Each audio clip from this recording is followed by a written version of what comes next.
Here I'm going to review the black and red cards for a selection in a tribal cube that I'm doing. It's very casual. Saviors of Kamigawa has a lot of really underpowered cards. It is actually the set that is least liked by tournament players in the entire modern. It's got beautiful artwork and it's got some great features. When it comes to the black cards, I actually like them. I tend to be partial to the black cards. Here are 3 rats, Nat Miser, a rat shaman. Each opponent's maximum hand size is reduced by 1. I don't see how that would be useful. And most of the time it's going to be 4 or 5, unless both opponents are playing a gigantic number of cantrips or cards that can draw cards in blue, and we're playing black. Hard to see how it would benefit from doing that. Death Knell Kami, 2-drop 0/1. Again, almost every single card in Saviors should be played for 1 less converted mana cost to begin to even think about making it playable against other blocks. It's got flying, it's got an additional for 2 where it gets +1/+1 until end of turn, and then you sacrifice it at the end of turn. Soul Shift 1. When this is put into a graveyard from play, you may return target spirit card with converted mana cost 1 or less. Well, it's going to be either 1 or 0, and I don't see any zeros, so it's really 1, from your graveyard to your hand. Seems alright, but once again, some of these abilities read very complex. If I was playing this in a limited environment, I'd probably pick some other cards just so I wouldn't have to read this card. Hand of Cruelty, it's a 2/2/2. That's remarkable in this set. It's actually pretty good. It's got protection from white. It's got Bushido 1, so it gets +1/+1 if it becomes blocked. This is actually a playable card, and it's uncommon. Raving Oni Slave, it's a creature. It's a 2/3/3. When it comes into play, you lose 3 life if you don't control a demon. And when it leaves play, you lose 3 life if you don't control a demon. Yeah, okay, I'll move on to the next card. Then 3 Death Mask Nezumi. Boy, the people who went to the pre-release for this set must have really been stumped with some of these cards. Death Mask Nezumi is a rat. I love rats. It's a 3 for 2/2. As long as you have 7 or more cards in hand, Death Mask Nezumi gets +2/+1 and has fear. Clearly, what seems to be missing in this set is the ability to draw tons of cards. If there were cards in this set that allowed you to draw 2, 3, 4 cards for low cost, I would totally get how something like this rat card would be awesome, really awesome to play. As it is, it's just a 3/2/2. And as long as you have 7 or more cards in hand, well, you're going to have to do something hardcore to get that to happen. Skull Collector, creature, is a 3 for 3/3. Unless you read the flavor text, it looks great. But at the beginning of your upkeep, you return a black creature you control to its owner's hand. So this thing is going to slow you to no end. Incredibly enough, it's an uncommon. In a set like Innistrad or Ravnica or Return to Ravnica, it would have to be common, and it would probably have to be costed lower just to make it playable against other cards that we see in the other blocks. Locust Miser and Kami of Empty Graves. Kami is a 4/4/1, very aggro card, and it's got Soul Shift 3, which if you spend a lot of time reading it, you'll never play this card, which is probably what happened. So it's all about returning a target spirit with a cost 3 or less from your graveyard. That can be useful, but you're playing this at 4 drops, and it is very easy to kill as a 4/1. Locust Miser, each opponent's maximum hand size is reduced by 2. So there you go again with something that can only hurt you, and it's already a 4/2/2. I don't see a lot of cards that can increase your hand easily. I just went through the blue ones. So anyways, Sink into Takenuma. It's a sorcery. So sweep. Return any number of swamps you control to their owner's hand. Target player discards a card for each swamp returned this way. That's alright, but boy, if you return 2 swamps to get your opponent to discard 2 cards, you have really slowed yourself down. This thing is really difficult to play. It's a 4-drop. Oh my god. Shinin of Fierce Chill. It can't block. It's a 5/3/2, and it's got Channel. Yeah, I would take every single Savior's common and drop its CMC by at least 1. And I would take every Savior's uncommon and make it common to fit it into the other cards and other blocks that I have played. 2 Death of a Thousand Stings, a beautiful card. And Exile from Darkness, another fantastically beautiful card. I mean, this block really outdid itself in artwork, and it also outdid itself in unplayability. I'm sorry to say the haters are really right when I read this thing. So, Death of a Thousand Stings. Target player loses 1 life and you gain 1 life. Here's another paragraph that I would never get to read if I was trying to build a deck in a hurry in a limited event. At the beginning of your upkeep, if you have more cards in hand than each opponent, you may return this card from your graveyard to your hand.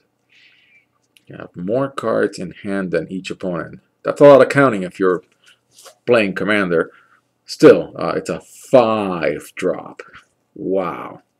Sorcery, another 5-drop. Target player sacrifices a creature with converted mana cost 3 or less. That would be good if you were playing it at 4, not at 5.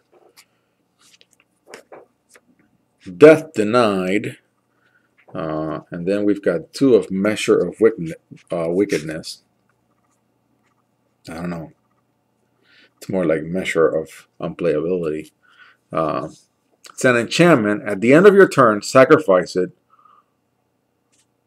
and you lose 8 life. Whenever another card is put into your graveyard from anywhere, target opponent gains control of Measure of Wickedness. Okay, that I can see, slinging your opponent for 8. You'd have to drop something into your graveyard. I can see this being a nice trick. Again, at 4, it's heavy. Death Denied. Return X target creature cards from your graveyard to your hand. This is actually a pretty good card, except I would, again, drop another CMC. If it was just X and 1 swamp, that could be pretty cool. Yeah, the more that I read these cards, the more they make me want to chop off 1 CMC from every single card, with a few exceptions. Kagemaru's Clutch. Again, another 4-drop.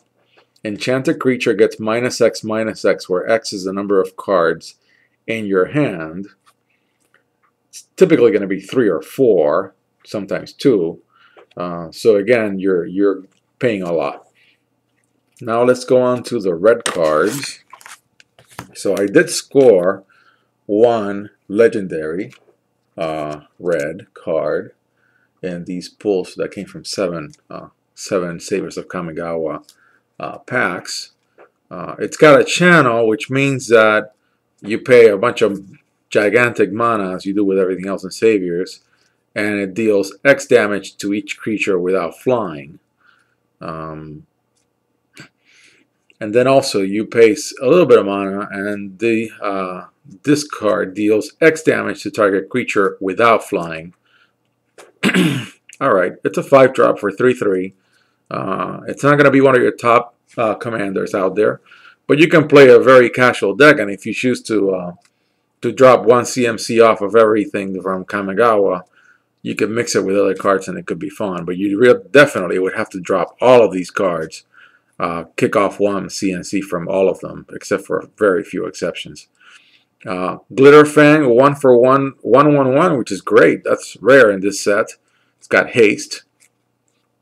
That's surprising. I got 3 of them from these packs. This is a small set, so from 7 packs you're going to get a lot of repeats. Then I got 3 Aki Underling. Godo is Irregulars is another great card. A 1-for-1/1, and it deals 1 damage. It's a functional equivalent of other cards that I've seen.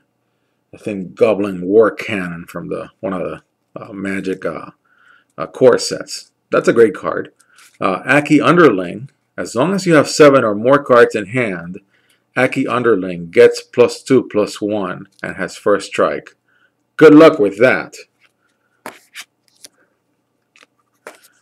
Then Aki Drillmaster is a 3-for-2/2, should be an artifact. Target creature gains haste until end of turn. Unplayable. Next. Shinin of Fury's Fire. It's got a channel, discard, target creature gains haste until end of turn. That's fine if it was a 2-for-2/1, but not for a 3-for-2/1. Here's another one of these uncommons that should be a common in any other set if it wasn't in Saviors. And then we've got Silkenzan Spellblade. So Burning Eye Zubera is a 4/3/3. It's an artifact in any other set. But here in Saviors is actually a creature.